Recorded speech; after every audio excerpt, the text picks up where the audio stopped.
Hey, just for your information, this video is only part of the complete video that is linked in the top right hand corner. So should you be interested in more hands-on Galaxy S8 Plus Pro Mod tutorials, definitely go check that out. And now let's get on with this one.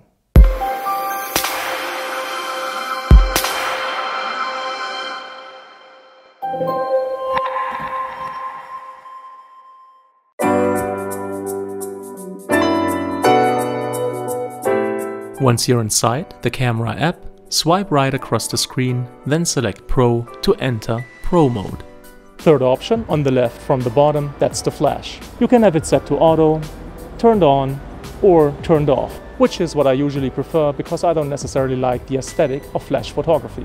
Then again, with a handheld shot, in a low light scenario, it probably is your best bet if you want to get a sharp image.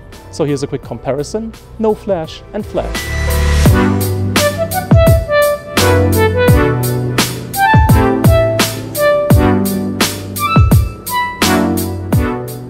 Nice shot, reasonably sharp considering we're looking at 800 ISO on a smartphone. And now let's turn the flash on.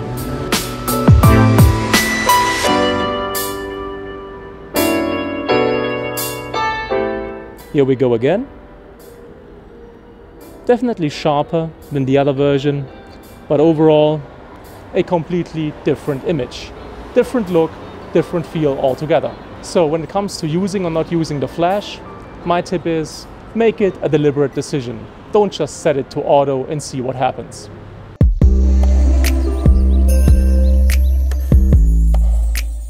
Second option on the left from the bottom lets you toggle 4:3 and so-called full view mode. I rarely use it, if ever, and here's why.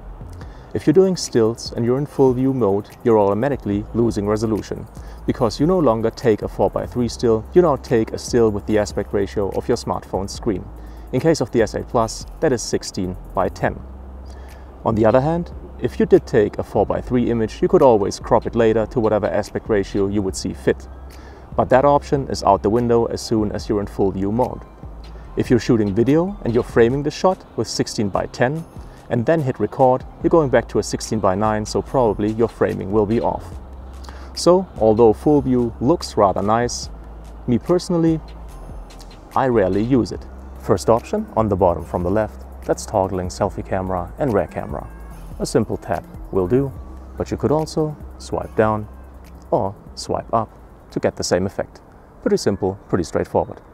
So that's it for this tutorial. Once again, this video is just part of the complete video that is linked in the top right hand corner.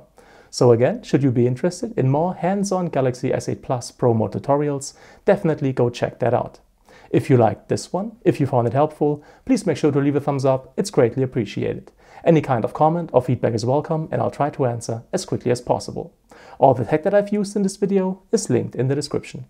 As always, thank you so much for your time, thank you for watching and hopefully see you again soon.